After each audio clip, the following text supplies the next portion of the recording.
Can I get really personal with you guys? Because I'm about to tell you like all the deets about my husband and I meeting. And yeah, let me just go into it. So this is how it all started. I'm looking through my inbox and I see this the headline, the subject line was Benjamin from Korea wants to connect. Now, this wasn't just any inbox, this was actually an eHarmony inbox. Does that even exist anymore? I don't know. But it was a dating site that was really popular about 10 years ago or so. So I see this subject line and I just can't resist, right? I can't resist opening it up. Hey, Jami. So I can't resist opening this up because Benjamin from Korea just caught my attention right away. And when I opened it up, I saw like we only had one thing in common, and that was travel. But other than that, like he could not have been more different. First of all, he is in Korea, right? And I'm living in Miami Beach. Then he is in the army. Well, I grew up in the military. I knew I had no interest in like getting back into the military. And then on top of it, he kind of seemed like I don't know how to say it, but like a good old boy. Like other than travel, he didn't really have any hobbies that really gelled with me. And here I am, like I'm a yoga teacher. What in the world does that have to do with any of his interests? I think he mentioned like basketball and I mean total guy things, right? I shouldn't say that yoga's a girl thing, but there was no overlap at all. And so yeah, I had my corporate gig, but yoga is like what I was thinking I was going to do with my life. And so that was my side hustle. And that's what I was really focused on building up. So here's the thing though. He had a picture of him like looking, looking kind of cold and lonely. And my heart went out to him, and I thought, oh, poor soldier over there in Korea, away from friends and family. That's just, oh, I've got to at least, like, I've got to respond to him. I can't leave the guy hanging, right? So the funny thing is that the reason I was even on that portal, well, two funny things, but I was basically like madly in love with somebody else. And that's the only reason I was there. So I was not looking to meet anybody when I met Ben, my husband. So that guy totally fell through, absolutely out of the picture. But the other funny thing is that the reason I was on there is because my mother had actually set up a profile for me. She was so sick of me being a single girl that she was determined for me to meet somebody. And she had threatened this several times before. But, to tell you the truth, she didn't know how to upload photos to the internet. And so I knew that it was like all bark and no bite. But what finally happened is she figured out how to upload videos, or not videos, photos. And she said, okay, I'm going to do this. I am setting up a profile for you. I am determined. I have got to marry off my daughter, basically. So I, said, no, that's not how I'm going to meet Mr. Right. I had all these plans of exactly how we were going to meet. And, but I got on there to look around, and that's how I saw the first man that I was so madly in love with. And that's how I eventually ended up seeing this one very important email from my future husband. So I decided to connect with him just because, like I said, poor guy, he's in Korea, he's all alone, soldier out there doing good work. I thought, let me connect with him. Well, I got to tell you, we ended up talking for 6 months. 6 months. And he was always just so straightforward. I mean, he made his intentions clear, but there was never anything like he wasn't always talking about how we're going to be together. He was just being a good guy. And he is an amazing gift giver. And so he would send, like, it happened to be my birthday during the 6 months, and he would just send these really thoughtful, cool gifts to my office, actually, where all of my coworkers got to see it.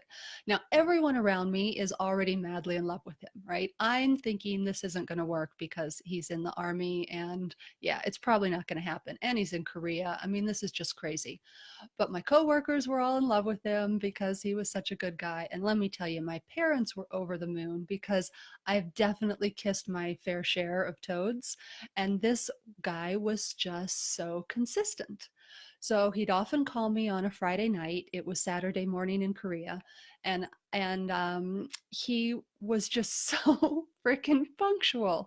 It was hilarious. He would always call at like exactly on the dot. I think it was 9 p.m. or something like that. And I remember once talking to my parents the next day, and they asked me, "So, how's Ben?" And I said, "Oh, I have to tell you, he finally dropped the ball.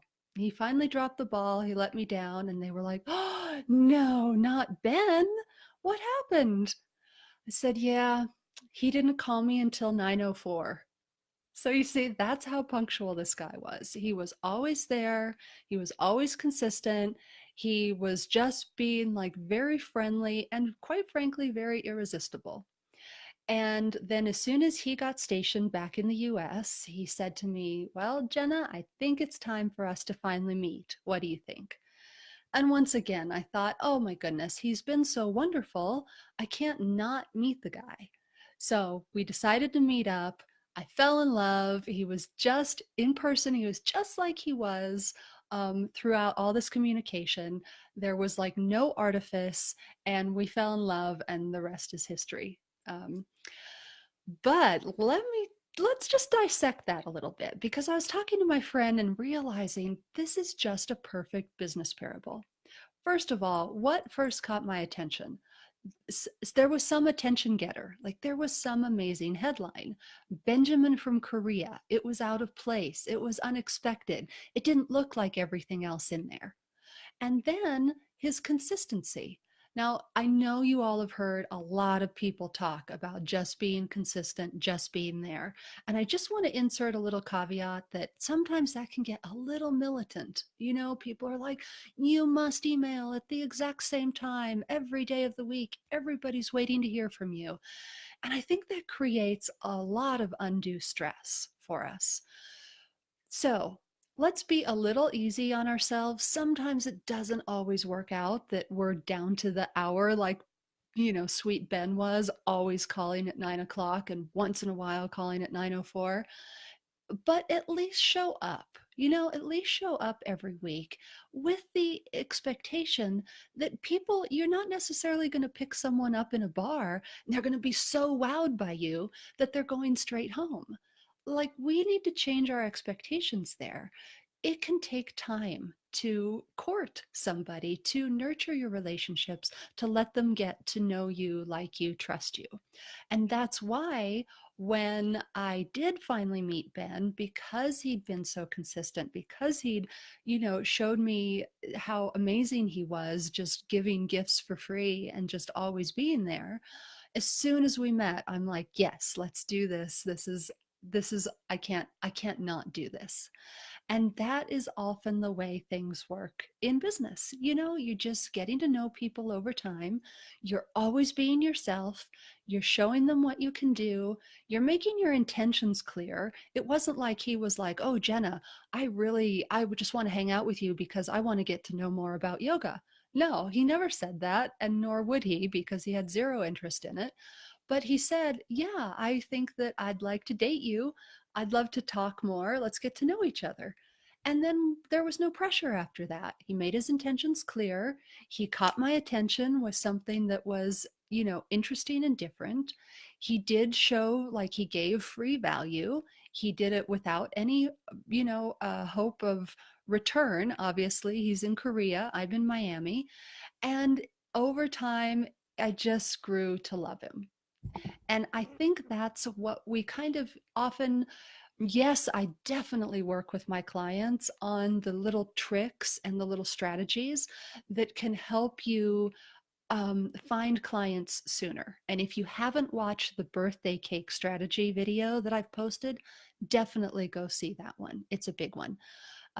But the truth is that sometimes people just need more time, and that's fine. And that's fine. And that's really the mindset that you should have going into it, that you are in this for the long game, right? You're building a business for life, as it's that's not my saying, someone much wiser than me comes up with that. But yeah, you're building a business for life.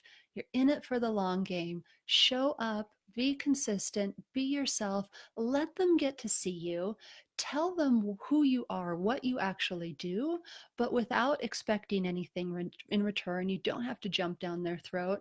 Just be who you are and show up. It's so important to get yourself out there and actually start doing it. All right. Um, so sweet. My mother did it. Yes, Jami, I know. She always takes credit for it now, too. She always says, you two are together because of me. And I've got to admit, she's right.